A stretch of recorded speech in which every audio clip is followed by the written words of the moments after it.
আসসালামু আলাইকুম ওয়া রাহমাতুল্লাহি ওয়া বারাকাতুহু। আমি এমডি মেহবুব কিতাবে তালিম অনুষ্ঠানে আপনাদের জানাই সুস্বাগতম। এই চ্যানেলে প্রত্যহ কিতাবে তালিম অনুষ্ঠিত হয়। যদি আপনি এই চ্যানেলে প্রথম হয়ে থাকেন তাহলে অবশ্যই চ্যানেলটি সাবস্ক্রাইব করুন। ভালো লাগলে লাইক দিন, শেয়ার করে বন্ধুদের দেখার সুযোগ করে দিন। কিতাবে তালিমে আজকের বিষয়, 3 ব্যক্তির দোয়া বৃথা যায় না। বিসমিল্লাহির রহমানির রহিম। আবু হুরায়রা রাদিয়াল্লাহু আনহু বলেন, হুজুর সাল্লাল্লাহু আলাইহি ওয়াসাল্লামের ইরশাদ হইল, 3 ব্যক্তির দোয়া ব্যর্থ হইয়া যায় না। 1 নম্বর, ইফতারের সময় রোজাদারের দোয়া। 2 নম্বর, ন্যায় বিচারক বাদশার দোয়া। 3 নম্বর, মজলুম বা দোস্তের দোয়া।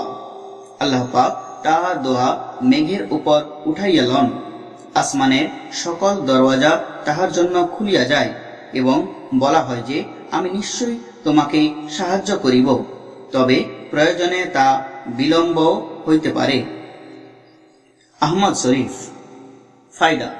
আম্মাজান হযরত আয়েশা রাদিয়াল্লাহু আনহা বলেন, রমজান আসিলে হুজুরে পাক সাল্লাল্লাহু আলাইহি ওয়াসাল্লামের চেহারা মোবারকের রং বিবর্ণ হইয়া যাইত। নামাজ বেশি বেশি করিয়া পড়িতেন। অপূর্ব বিনয় ও নম্রতার সহিত প্রার্থনা করিতেন। আল্লাহর ভয় ও ভীতি বর্ধিত হইয়া যাইত।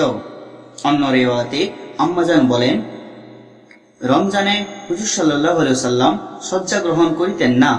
অন্য হাদিসে আছে, হুজুর সাল্লাল্লাহু আলাইহি ওয়াসাল্লাম বলেন, তোমরা স্ব ইবাদত ত্যাগ করিয়া রোজাদারের দোয়ার প্রতি আমিন আমিন বলিতে থাকো। রমজানে দোয়া কবুল হওয়ার আরো অনেক প্রমাণ রহিয়াছে। অনেক সময় কাজ সমাধা হয় না বশত অনেকেরই ধারণা দোয়া কবুল হয় না, কিন্তু দোয়া কবুল হওয়ার আরো শর্ত রহিয়াছে, তাহা উপলব্ধি হওয়া উচিত। হুজুর সাল্লাল্লাহু আলাইহি ওয়াসাল্লাম ফরমাইয়াছেন, কোন মুসলমান আত্মীয়তার সম্পর্কহীনতা বা গুনাহের কাজ ব্যতীত অন্য কোন দোয়া করিলে আল্লাহর তরফ হইতে 3টি জিনিসের যে কোনো একটি সে প্রাপ্ত হয়। হয়তো তাহার কাম্য বস্তু প্রাপ্ত হয়, না হয় তাহার উপর হইতে যে কোনো বিপদসমূহ দূর হইয়া যায়, নতুবা পরকালে উহার পুণ্য লাভ করে। একটি হাদিসে বর্ণিত আছে, আল্লাহ পাক কিয়ামতের দিন বান্দাকে ডাকিয়া বলিবেন, হে বান্দা, আমি তোমাকে দোয়া করিবার হুকুম দিয়াছি এবং কবুল করিবারও প্রতিশ্রুতি দিয়াছি।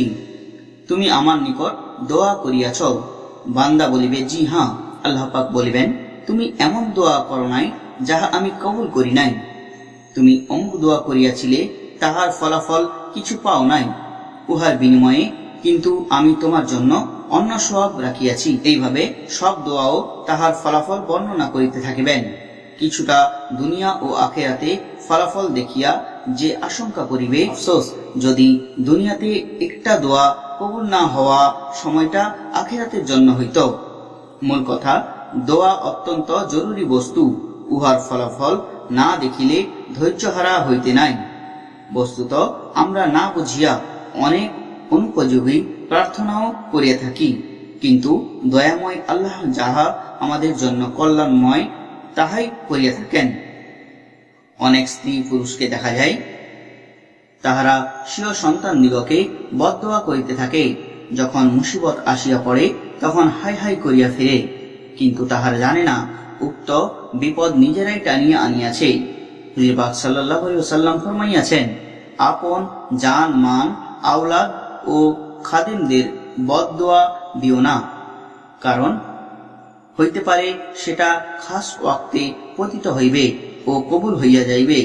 বিশেষ করিয়া রমজানের পুরো মাসে খাস ওয়াক্ত, কাজেই সাবধানতা অবলম্বন করা উচিত।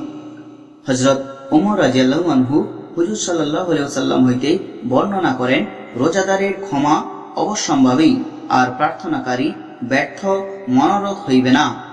হযরত ইবনে মাসউদ রাদিয়াল্লাহু আনহু বলেন, রমজানের প্রত্যেক রজনীতে একজন ফেরেশতা ঘোষণা করিতে থাকে যে, হে পুণ্যের অন্বেষণকারী, অগ্রসর হও, হে পাপাচার থামিয়া যাও, চক্ষু উন্মোচন করো।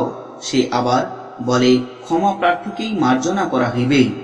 অনুতাপী অনুতাপ গ্রহণ করা হইবে, প্রার্থনাকারী দোয়া কবুল করা হইবে। দোয়া কবুল কেন হয় না? দোয়া কবুলের জন্য প্রাথমিক শর্ত হইল হালাল রুজি ভক্ষণ করা, নচেত দোয়া বিফলে যাইতে বাধ্য। অনেক বিপদগ্রস্ত আসমানের দিকে হস্তোত্তোলন করিয়া করুণ কণ্ঠে প্রার্থনা জানায়, কিন্তু পানাহার ও বেশভূষা সবকিছু হারাম বশত তাহা অগ্রাহ্য হইয়া যায়। ঐতিহাসিকগণ লিখিয়াছেন, কুফা নগরীতে একদল বুজুর্গ দরবেশ বাস করিতেন। যে কোনো অত্যাচারী বাদশাহের জন্য বদদোয়া করিলে সেটা কবুল হইয়া যাইত। বিখ্যাত জালেম হাজ্জাজ কুফার গভর্নর হওয়ার পর সবাইকে নিমন্ত্রণ করিয়া খাওয়াইল এবং আহার শেষে ঘোষণা করিল, অদ্য হইতে এইসব দরবেশের বদদোয়া হইতে নিষ্কৃতি পাইলাম, কারণ হারাম রুজি উহাদের পেটে প্রবেশ করিয়াছে। বর্তমান জামানায় আমাদের হালাল রুজি লক্ষণীয়। সুদকে হালাল করিবার জন্য আমরা রীতিমতো ব্যস্ত। কর্মচারীরা ঘুষ গ্রহণে মুক্তহস্ত ও ব্যবসায়ীরা প্রতারণায় সিদ্ধহস্ত। কাজেই দোয়া কবুলের প্রত্যাশা আকাশকুসুম ভাবনা। আল্লাহ তাআলা আমাদের পড়া এবং শোনার থেকে বেশি বেশি আমল করার তৌফিক দান করুন, আমিন। এইরকম আরো ভিডিও দেখার জন্য চ্যানেলটিতে সাবস্ক্রাইব করে আমাদের পাশে থাকুন। সুবহানা রাব্বিকা রব্বিল ইজ্জাতি আম্মা ইয়াসিফুন, ওয়াসসালামু আলাল মুরসালিন, ওয়ালহামদুলিল্লাহি রাব্বিল আলামিন।